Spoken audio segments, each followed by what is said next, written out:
أعوذ بالله من الشيطان الرجيم بسم الله الرحمن الرحيم الحمد لله نحمده ونستعينه ونستغفره ونؤمن به ونتوكل عليه ونعوذ بالله من شرور أنفسنا ومن سيئات أعمالنا من يهده الله فلا مضل له ومن يضلله فلا هادي له ونشهد أن لا إله إلا الله وحده لا شريك له ونشهد أن سيدنا ومولانا محمدا عبده ورسوله وصلى الله تعالى على خير خلقه محمد وعلى آله وأصحابه أجمعين أما بعد فأعوذ بالله من الشيطان الرجيم بسم الله الرحمن الرحيم لا يغرنك تقلب الذين كفروا في البلاد متاع قليل ثم مأواهم جهنم وبئس المهاد لكن الذين اتقوا ربهم لهم جنات تجري من تحتها الأنهار خالدين فيها نزلا من عند الله وما عند الله خير للأبرار صدق الله العظيم وصدق رسوله النبي الكريم ونحن على ذلك من الشاهدين والشاكرين والحمد لله رب العالمين الحمدللہ قرآن پاک کی تفسیر کا سلسلہ جاری ہے۔ سورہ آل عمران کی تفسیر چل رہی ہے، آخری رکوع ہے، اور کچھ جو ہے بہت ہی تھوڑا سا حصہ سورہ آل عمران کا باقی ہے۔ اگلے مجلس میں انشاءاللہ سورہ آل عمران مکمل ہو جائے گی۔ آج کی مجلس کے لیے میں نے 3 آیتوں کا انتخاب کیا ہے، 190 پر 6، 190 پر 7، 190 پر 8، یہ 3 آیتیں ہیں۔ گزشتہ مجلس میں جو باتیں ہمارے سامنے آئی تھیں اس کا خلاصہ مفہوم یہ ہے کہ جو لوگ اللہ سے دعائیں کرتے ہیں اور کوئی نیک عمل کرتے ہیں، چاہے نیک عمل کرنے والے مرد ہوں یا عورت ہوں، اللہ رب العزت ان کو ضرور اس کا بدلہ عطا کریں گے۔ اور اس کے ساتھ ساتھ جو لوگ اللہ کے راستے میں اپنے ایمان اور اپنے اعمال کو بچانے کے لیے ہجرت کرتے ہیں، یا پھر دشمنوں کے ذریعے سے مسلمانوں کو کہیں اپنے وطن سے نکال دیا جاتا ہے، اور وہ لوگ جہاد کرتے ہیں اور شہید ہو جاتے ہیں، تو اللہ رب العزت ان کے لیے 2 قسم کا جو ہے انعام کا وعدہ فرمایا تھا۔ وہ وعدہ کیا ہے؟ لَأُكَفِّرَنَّ عَنْهُمْ سَيِّئَاتِهِمْ، اللہ رب العزت ان کے گناہوں کو معاف کر دیں گے۔ وَأُدْخِلَنَّهُمْ جَنَّاتٍ تَجْرِي مِن تَحْتِهَا الْأَنْهَارُ، اور ان کو ایسے باغوں میں داخل کریں گے جن کے نیچے نہریں جاری ہوں گی۔ تو جو لوگ اپنے ایمان کو، اپنے اعمال کو بچانے کے لیے محنت کرتے ہیں، اور وہ محنت جیسی بھی ہو، اللہ رب العزت ان کو 2 قسم کا انعام عطا کریں گے۔ یہ جو ہے پورے گزشتہ تفسیر کا خلاصہ کلام ہے۔ آج جو آیتیں ہمارے سامنے آ رہی ہیں، آج کہ ان 3 آیتوں میں اللہ رب العزت کافروں کا تذکرہ کر رہے ہیں، اور اس کے ساتھ ساتھ دنیا کی چیزوں کا تذکرہ ہو رہا ہے، اور آخر میں وہ لوگ جو اللہ سے ڈرتے ہیں ان کے لیے پھر اللہ رب العزت انعامات کا وعدہ کر رہے ہیں۔ آیتوں کا ترجمہ پہلے سن لیتے ہیں۔ پہلی آیت جس میں فرمایا جا رہا ہے لا یغرنک تقلب الذین کفروا فی البلاد، تجھ کو ان کافروں کا شہروں میں چلنا پھرنا مغالطے میں نہ ڈال دے۔ دوسری آیت متاع قلیل، چند روزہ بہار ہے، ثم مأواہم جہنم، پھر ان کا ٹھکانہ دوزخ ہوگا، وبئس المہاد، اور وہ بہت ہی بری جگہ ہیں۔ تیسری آیت لیکن الذین اتقوا ربہم لہم جنات تجری من تحتها الانہار خالدین فیہا نزلا من عند اللہ، لیکن جو لوگ خدا سے ڈریں ان کے لیے باغات ہیں جن کے نیچے نہریں جاری ہوں گی، وہ ان میں ہمیشہ ہمیشہ رہیں گے۔ یہ مہمانی ہوگی اللہ کی طرف سے، اور جو چیزیں خدا کے پاس ہیں وما عند اللہ خیر للابرار، اور جو چیزیں خدا کے پاس ہیں وہ نیک بندوں کے لیے بدرجہ بہتر ہیں۔ یہ تینوں آیتوں کا ترجمہ ہوا۔ پہلی آیت جس میں فرمایا جا رہا ہے کہ تجھ کو ان کافروں کا شہروں میں چلنا پھرنا مغالطے میں نہ ڈال دے، یعنی کہ اللہ یہ فرمانا چاہتے ہیں کہ بھئی آج کافروں کے پاس، مشرکوں کے پاس، یہودیوں عیسائیوں کے پاس، مجوسیوں کے پاس جو مال و دولت ہے، اس مال و دولت کو دیکھ کر آپ لوگ اپنے دل کو چھوٹا نہ کرو، آپ جو ہے غمگین نہ ہو جاؤ، آپ یہ نہ سمجھو کہ بھئی یہ لوگ ان کے پاس کوئی جو ہے سچا مذہب نہیں ہے، صحیح دین پر نہیں ہے، ایمان ان کے پاس نہیں ہے، پھر بھی اللہ رب العزت ان کو اتنا سب کچھ دے رہے ہیں، تو گویا آپ اس سے اندازہ نہ کرو کہ یہ لوگ کامیاب ہیں۔ ہرگز وہ لوگ کامیاب نہیں ہو سکتے۔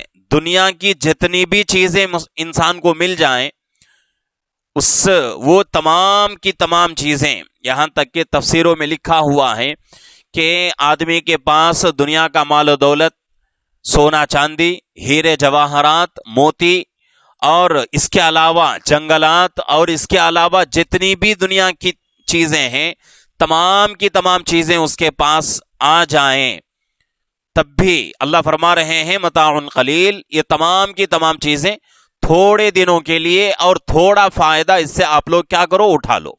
اور وہ فائدہ کیا ہے؟ جب تک ہماری زندگی رہے گی اس وقت تک ہم کھائیں گے، پیئیں گے، پہنیں گے، اور ان چیزوں سے ہم فائدہ اٹھائیں گے۔ جب جان ہی نکل جائے تو آدمی کے پاس کتنے بھی کروڑ کیوں نہ ہو، کتنا بھی ارب پتی کھرب پتی کیوں نہ ہو، دنیا کی تمام چیزیں اس کے پاس کیوں نہ ہو، لیکن کچھ بھی فائدہ نہیں۔ اور اگر آدمی کے پاس مال و دولت کی کثرت ہے، وہ آدمی دنیا سے چلا جائے تو جانے کے بعد مالدار اور غریب کے کفن میں بھی فرق نہیں ہوتا، چاہے آدمی کتنا بھی بڑا لکھ پتی ہو، کروڑ پتی ہو، اس کے لیے وہی کفن کا کپڑا ہے جو کفن کا کپڑا ایک غریب کے لیے استعمال ہوتا ہے، اور اس کی قیمت آج کیا ہے بازار میں؟ زیادہ سے زیادہ 15 روپے سے 20 روپے میٹر ہے، بس اتنی ہی قیمت کا کپڑا اس کو دیا جائے گا۔ یہ نہیں کہ بھئی بہت بڑا مالدار تھا، بہت بڑا جو ہے حاکم تھا، اور وقت کا جو ہے یہ MLA تھا، یہ جو ہے CM تھا، PM تھا، یہ سمجھ کر اس کو جو ہے بہت قیمتی کپڑے میں دفن کر دیا جائے، ایسا ہو نہیں سکتا۔ مسلمان جو بھی دنیا سے جاتا ہے اس کے لیے سادہ اور ہلکا پھلکا جو ہے کفن کا کپڑا دیا جاتا ہے۔ تو اسی لیے اللہ فرما رہے ہیں کہ دنیا کے کافروں اور مشرکوں کے پاس جو مال و دولت ہے، اس مال و دولت کو دیکھ کر آپ کی نگاہیں، آپ کی جو ہے نظریں للچائی نہ ہونا چاہیے، آپ کی نظروں میں اس کی حرص نہیں ہونی چاہیے۔ آپ کو اللہ نے جو نعمت عطا فرمائی ہے وہ نعمت دنیا اور دنیا کی تمام چیزوں سے بہتر ہے۔ ایمان جو اللہ نے ہمیں عطا فرمایا ہے، یہ ایمان دنیا ایسی ایک نہیں، ایسی ہزاروں لاکھوں دنیا کو بھی اگر ملا لیا جائے تب بھی اس نعمت کے مقابلے میں یہ چیزیں کچھ بھی نہیں۔ اللہ رب العزت جو ہے یہاں مخاطب کس کو کر رہے ہیں؟ نبی پاک صلی اللہ علیہ وسلم کو، لیکن حکم نبی پاک صلی اللہ علیہ وسلم کے لیے نہیں۔ نبی پاک صلی اللہ علیہ وسلم کی زندگی تو بہت ہی سادی سیدھی زندگی، ایک وقت کھا کر دوسرے وقت بھوکے رہنا، اور پرانے کپڑوں میں جو ہے زندگی گزارنا، آدھی زندگی بھوک کی حالت میں، اور آدھی زندگی جو ہے آدھا پیٹ کھا کر آپ کی زندگی جو ہے بہت معمولی گزر چکی۔ اور اللہ کے نبی صلی اللہ علیہ وسلم کی نگاہوں میں دنیا کی کچھ بھی حقیقت نہیں۔ اگر کچھ بھی دنیا کی حقیقت ہوتی تو اللہ کا وعدہ ہو رہا ہے نبی پاک صلی اللہ علیہ وسلم سے، اللہ فرما رہے ہیں کہ نبی جی آپ اگر یہ خواہش ظاہر کریں کہ آپ کو ہم جو ہے سونا چاندی عطا کریں تو مدینہ منورہ کا جو احد پہاڑ ہے، اس احد پہاڑ کو آپ کے لیے ہم کیا کر دیں گے؟ سونا بنا دیں گے۔ اور وہ سونا کیسا؟ سونے کی بسکٹ نہیں، بلکہ ایسا سونا بنائیں گے کہ جس زیور کی آپ کو ضرورت ہوگی وہ زیور آپ اٹھا لیں۔ بنا بنایا ہوا آپ کو دے دیں گے. ایسا نہیں کہ بھئی آپ جو ہے سونا لے کر کسی سونار کے پاس آپ کو جانا پڑے گا زیور بنانے کے لیے، یہ بھی مشقت کی ضرورت نہیں. احد پہاڑ کے برابر آپ کو تمام زیورات دیے جائیں گے. لیکن اللہ کے نبی صلی اللہ علیہ وسلم نے اللہ سے کہا کہ اللہ یہ زندگی مجھے پسند نہیں ہے، مجھے یہ پسند ہے کہ ایک وقت کھاؤں دوسرے وقت بھوکا رہوں، جب کھاؤں تو تیرا شکر ادا کروں، جب نہ کھاؤں تو تیری جو ہے تعریف کروں، جو میرے پاس نعمت ہے اس کی جو ہے شکر گزاری کروں، یہ مجھے جو ہے پسند ہے. تو ایسی جو ہے اللہ کے نبی صلی اللہ علیہ وسلم کی زندگی. لیکن اللہ یہاں کس لیے فرما رہے ہیں؟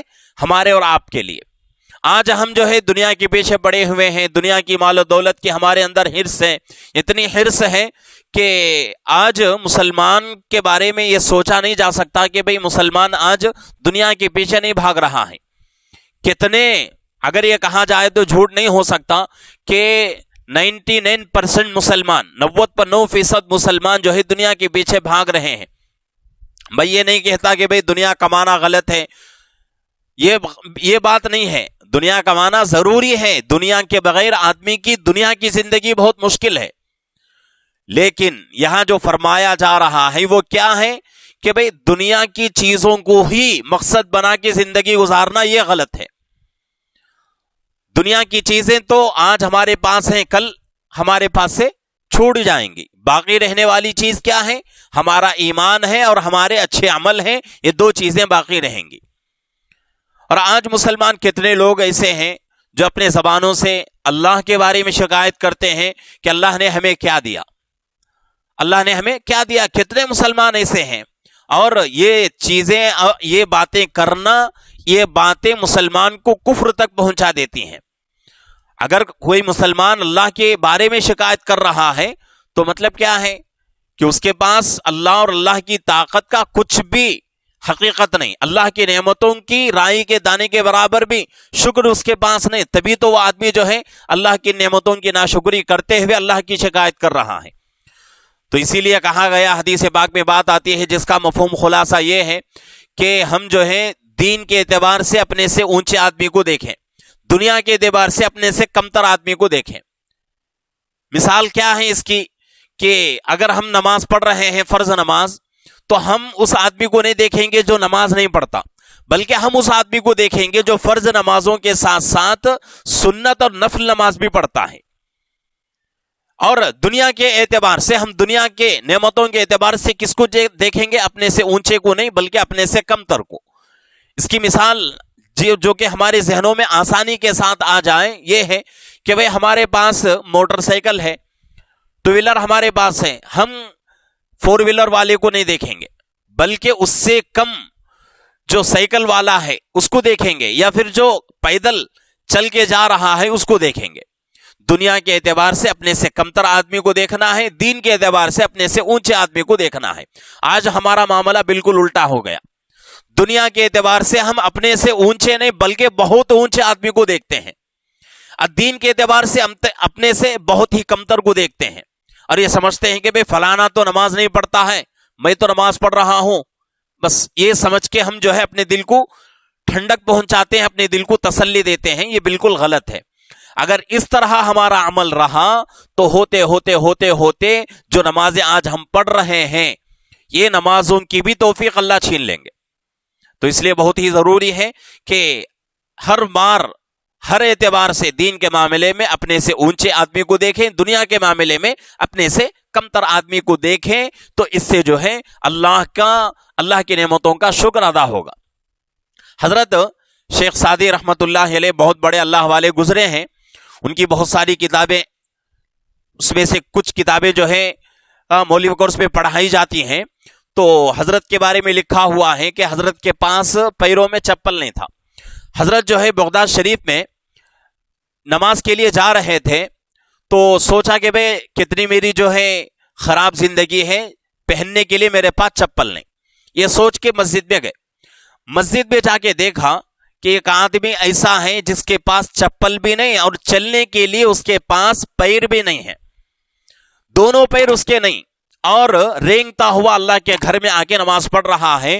تو اس وقت حضرت نے اس کو دیکھا تو اللہ کا شکر ادا کیا کہ اللہ یہ آدمی جس کے پاس چپل بھی نہیں پیر بھی نہیں، تیرا لاکھ لاکھ شکر ہے کہ تو نے مجھے چپل نہیں دیا لیکن چلنے کے لیے پیر عطا فرمایا ہے۔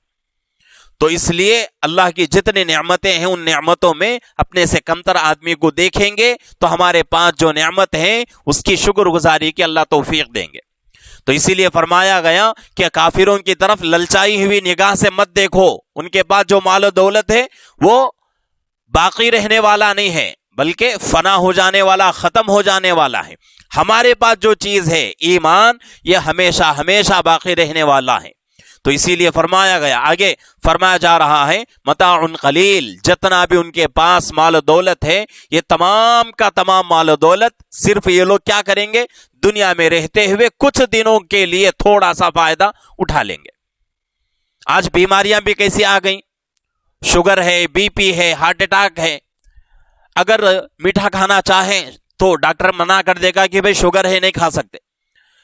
اگر کچھ نمک والی چیز، کھار والی چیز زیادہ کھانا چاہیں تو ڈاکٹر منع کر دے گا کہ بھئی بی پی ہے آپ کو نہیں کھانا ہے۔ اگر کچھ جو ہے فیٹ والی چیزیں کھانا چاہیں تو فوراً جو ہے ڈاکٹر منع کر دے گا کہ بھئی اس سے جو ہے ہارٹ اٹیک آنے کا جو ہے اندیشہ رہتا ہے۔ تو آج آدمی کے پاس مال ہوتے ہوئے بھی صحیح نہیں کھا رہا ہے۔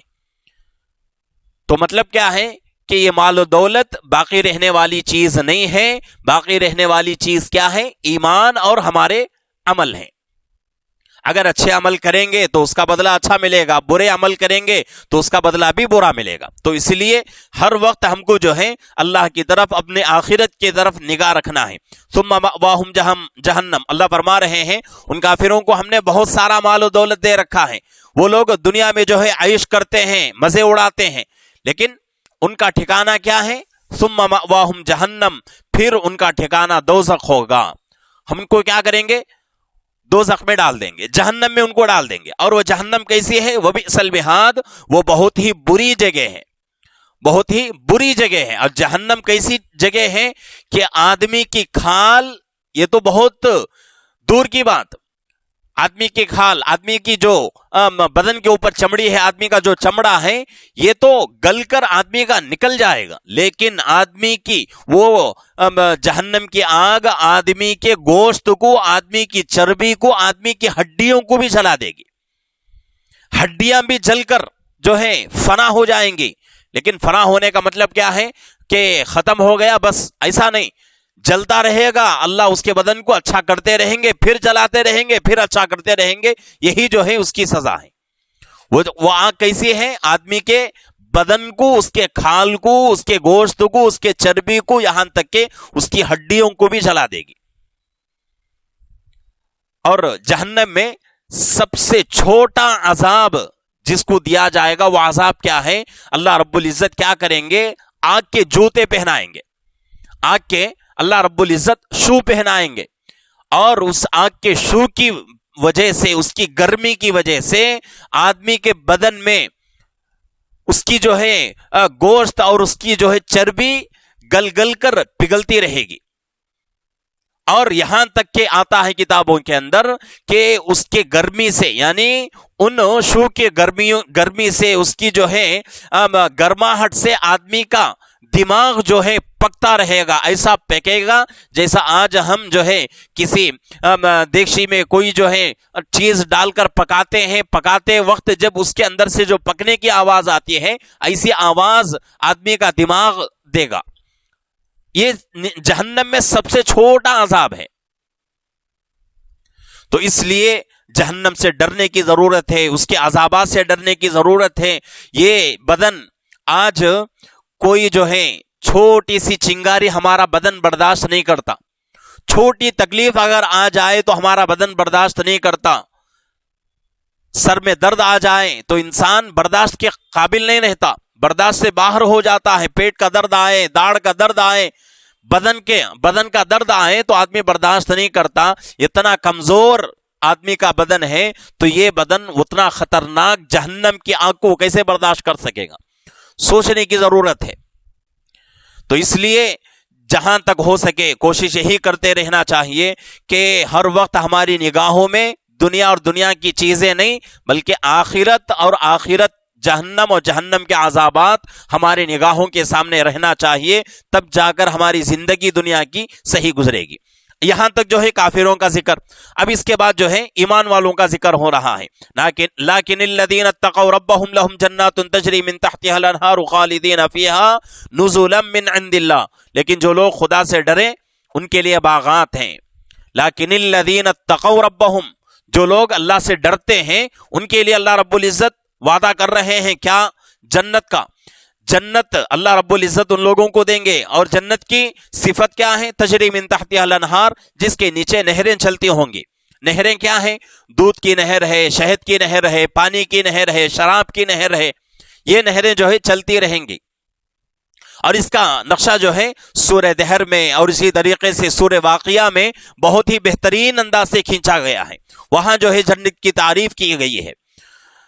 تو اللہ رب العزت جو ہے ایسی جنت عطا کریں گے، کس کے لیے؟ وہ لوگ جو اللہ سے ڈرتے ہیں، اللہ سے ڈرنے والے لوگوں کے لیے اللہ ایسی جنت دیں گے۔ اور جنت کی جو نعمتیں ایمان والوں کو جو جنت میں دی جائیں گی وہ دنیا اور دنیا کی تمام چیزوں سے بڑھ کر ہے۔ یہاں تک کہ حدیث پاک میں فرمایا گیا کہ جنت کے اندر جو حور ہے اس کی اوڑھنی کا ایک چھوٹا سا پرزہ بھی، چھوٹا سا تاگا بھی دنیا اور دنیا کی تمام چیزوں سے بڑھ کر، پوری اوڑھنی نہیں، اوڑھنی کا ایک پرزہ، اوڑھنی کا ایک دھاگا جو ہے دنیا اور دنیا کی تمام چیزوں سے بڑھ کر۔ یہاں تک حدیثوں میں بات آتی ہے، تفسیروں میں لکھا ہوا ہے کہ اگر سورج کو کہہ دیا جائے کہ بھئی تو نکلنا بند ہو جا، تیرا نکلنے کی اب ضرورت نہیں ہے، اس کے مقابل میں جنت کی حور کی اوڑھنی کا ایک ٹکڑا آسمانوں کے اوپر لٹکا دیا جائے تو اس ایک ٹکڑے سے پوری دنیا چمک جائے گی، پوری دنیا روشن ہو جائے گی۔ جس طریقے سے آج سورج پوری دنیا کو روشنی دیتا ہے، اس سے کہیں زیادہ روشنی جنت کے حور کے اوڑھنی کے ایک ٹکڑے کا ہے۔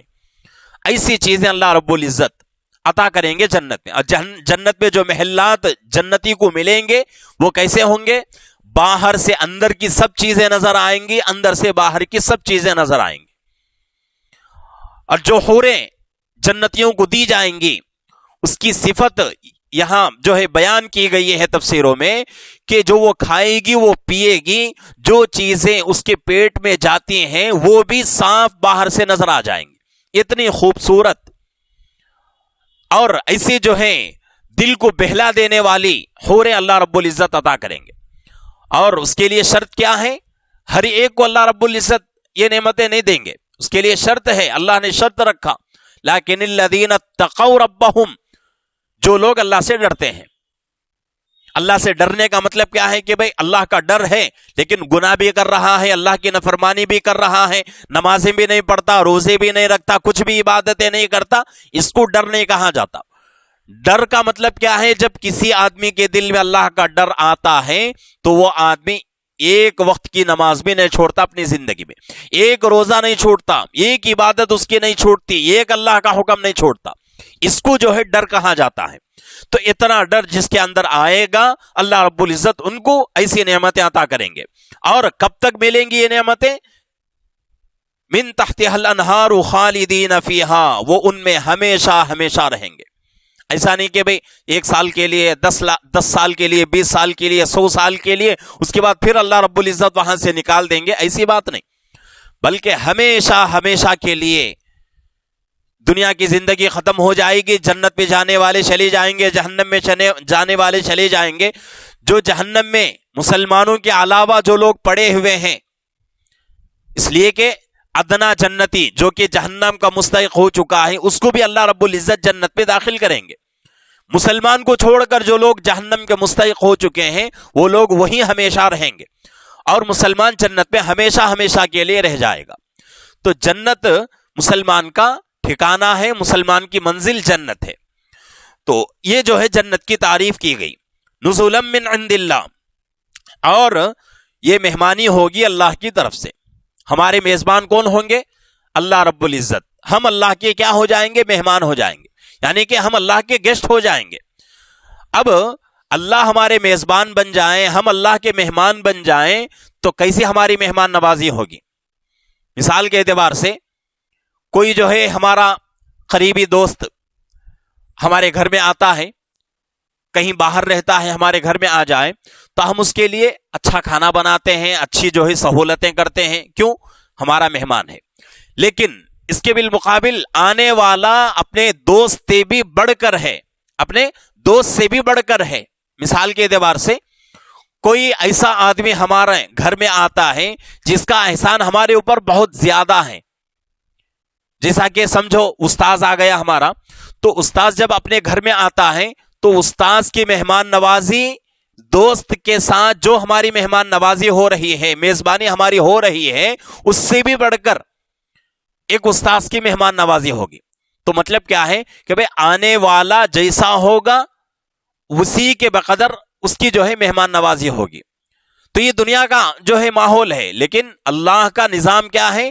اللہ رب العزت اپنی شان کے مطابق جو ہے مہمان نوازی کریں گے۔ آج اگر ہم کسی مہمان کی میزبانی کریں، کسی مہمان کو اچھا سے اچھا کھلانا چاہیں تو کیا کھلا سکتے ہیں؟ دنیا کی عمدہ سے عمدہ چیز ہم جو ہے کھلا سکتے ہیں، گوشت ہے، چاول ہے، اور اس کی بہت ساری جو ہے ریسپیز ہم جو ہے کھلا سکتے ہیں۔ لیکن اللہ رب العزت ہماری مہمان نوازی کہاں کریں گے؟ دنیا میں نہیں بلکہ جنت میں کریں گے، اور اللہ اپنی شان کے مطابق کریں گے۔ اللہ جب اپنی شان کے مطابق ہماری مہمان نوازی کریں گے تو ہم اس کا تصور بھی نہیں کر سکتے، اس بات کو ہم سوچ بھی نہیں سکتے کہ اللہ کی مہمان نوازی ہمارے ساتھ کیسی ہوگی۔ اور یہ نعمتیں جو ہم سن رہے ہیں کہ بھئی جنت ایسی ہوگی، اور ایک ادنا جنتی کو اس دنیا سے 10 گنا بڑی جنت دیں گے، ایک ادنا جنتی کو اس دنیا سے 10 گنا بڑی جنت دیں گے۔ اب اس میں کیا کیا نعمتیں اس کو ملیں گی، کیسے محلات اس کو ملیں گے، کتنی حوریں اس کو ملیں گی، اور اس کا مقام کتنا اونچا ہوگا، اور کتنی جو ہے اور نعمتیں اس کو دی جائیں گی، اس کا کچھ بھی ہمیں جو ہے علم نہیں، کچھ ہم جو ہے تصور نہیں کر سکتے۔ تو اس لیے ہر وقت ہمارے دلوں کے اندر جہنم کا خوف ہونا چاہیے اور جنت کو حاصل کرنے کا شوق ہونا چاہیے، تب جا کر ہم جو ہے اپنی زندگی کامیابی کے ساتھ گزار سکتے ہیں۔ آگے فرمایا گیا وَمَا عِندَ اللَّهِ خَيْرٌ لِّلْأَبْرَارِ، اور جو چیزیں خدا کے پاس ہیں وہ نیک بندوں کے لیے بدرجہاں بہتر ہیں۔ یہاں اللہ نے فرما دیا کہ اللہ کے پاس جو نعمتیں ہیں وہ نعمتیں نیک لوگوں کے لیے، گنہگاروں کے لیے، کافروں کے لیے، مشرکوں کے لیے نہیں، مسلمان اور مسلمانوں میں نیک لوگ جو ہیں ان کے لیے اللہ کے بعد جو چیزیں ہیں وہ اس دنیا اور دنیا کی چیزوں سے بدرجہاں بہتر، یعنی 1000 گنا، لاکھ گنا، کروڑ گنا بہتر ہیں وہ چیزیں دنیا کی نعمتوں سے۔ تو یہ جو ہے چیزیں ہیں، تو یہ اللہ رب العزت جو ہے جنت میں جنتی کو جو ہے ان نعمتوں سے سرفراز فرمائیں گے، ان نعمتوں کا جو ہے مستحق بنائیں گے۔ ہماری کوشش یہی ہونی چاہیے کہ ہم بھی جو ہے ان نعمتوں کو حاصل کریں۔ آج جو باتیں ہمارے سامنے آئیں تمام باتوں کا خلاصہ مفہوم 2 باتیں۔ ایک بات میں اللہ رب العزت نے کافروں کا ذکر کیا، کافروں کا انجام بتا دیا، اور ایک بات میں اللہ رب العزت نے مسلمانوں کا ذکر کیا اور مسلمانوں کا انجام بتا دیا۔ یہ جو ہے خلاصہ کلام ہے کہ کافر مشرک جو لوگ دنیا کے پیچھے پڑے ہوئے ہیں ان کو اللہ رب العزت دنیا کی نعمتیں دے رہے ہیں، لیکن کب تک؟ دنیا کی زندگی جب تک گزرے گی تب تک۔ آج تک دنیا میں کوئی انسان ایسا پیدا ہوا یا پھر جو ہے دنیا سے ایسا چلا گیا کہ جاتے ہوئے اپنے ساتھ دنیا کی مال و دولت لے گیا ہو؟ دنیا کا کوئی آدمی آج تک ایسا پیدا ہی نہیں ہوا اور قیامت تک پیدا بھی نہیں ہو سکتا۔ جو بھی دنیا سے جاتا ہے خالی ہاتھ ہی جاتا ہے، جو بھی دنیا میں آتا ہے خالی ہاتھ ہی آتا ہے۔ تو اس لیے اس جو ہے آنے اور جانے کی زندگی کو سوچنے کی ضرورت ہے کہ ہمارے پاس کتنا بھی مال و دولت آ جائے لیکن جاتے ہوئے ہم کو خالی ہاتھ ہی جانا ہے۔ ایسا نہیں کہ بھئی جاتے ہوئے ہم جو ہے جیسا کہ ہم کسی گاؤں کے لیے سفر میں جائیں تو جب جاتے ہیں تو کپڑے اور اسی طریقے سے پیسے، اسی طریقے سے جو چیزیں وہاں کی ضرورت کی ہیں وہ تمام چیزیں لے کر جاتے ہیں۔ ایسا معاملہ نہیں ہے، جو بھی جاتا ہے خالی ہاتھ یہاں سے جاتا ہے، لیکن کامیابی اس کو کیسے ملے گی؟ اس کے اچھے اور برے عمل کے اوپر کامیابی اللہ دیں گے۔ تو اس لیے یہ چیزیں باقی رہنے والی چیزیں ہیں، ان چیزوں کو حاصل کرنے کی ہم کو کوشش کرنا چاہیے۔ کہ خلاصہ کلام یہی ہے کہ جو لوگ دنیا کے پیچھے پڑتے ہیں، دنیا کی مال و دولت اللہ ان کو دے دیتے ہیں، لیکن وہ مال و دولت کب تک؟ دنیا جب تک رہے گی تب تک، اور ان کا ٹھکانہ کیا ہوگا؟ جہنم ہوگا۔ اور جو لوگ اللہ سے ڈرتے ہیں، اللہ رب العزت ان کی دنیا کی زندگی گزرنے کے بعد اللہ ان کو کیا کریں گے؟ جنت دیں گے، جنت میں بہت اچھی اچھی نعمتیں اللہ ان کو نصیب کریں گے۔ تو ہم جو ہے ان تمام باتوں کو سن کر اپنی زندگی میں تبدیلی لانے کی ضرورت ہے، تبدیلی لانے کی کوشش کرنا ہے کہ دنیا سے جو ہے جب جائیں گے تو خالی ہاتھ ہی جانا ہے۔ تو اس سے بہتر یہ ہے کہ آج ہم دنیا کے پیچھے بڑھ کر اپنی زندگی برباد کر رہے ہیں، اس سے بہتر یہ ہے کہ دین کے پیچھے چلیں اور اللہ کے احکامات کے پیچھے چلیں، نبی پاک صلی اللہ علیہ وسلم کے فرمانوں کے مطابق زندگی گزاریں، اور وہاں جو چیزیں ہمیں کام دیں گی وہ چیزیں زیادہ سے زیادہ حاصل کرنے کی کوشش میں لگے رہیں۔ تو انشاءاللہ اس سے جو ہے ہماری آخرت کی زندگی بہت ہی بہتر اور بہت ہی اچھی ہو جائے گی۔ تو اس کے لیے ہم کو جو ہے کوشش کرنا ہے۔ اللہ رب العزت ہم تمام کو اپنی دنیا کی زندگی بہتر سے بہتر گزارنے کی اور ہر وقت اللہ کا خوف، اللہ کا ڈر اپنے دل میں رکھ کر زندگی گزارنے کی اللہ ہم سب کو توفیق عطا فرمائے۔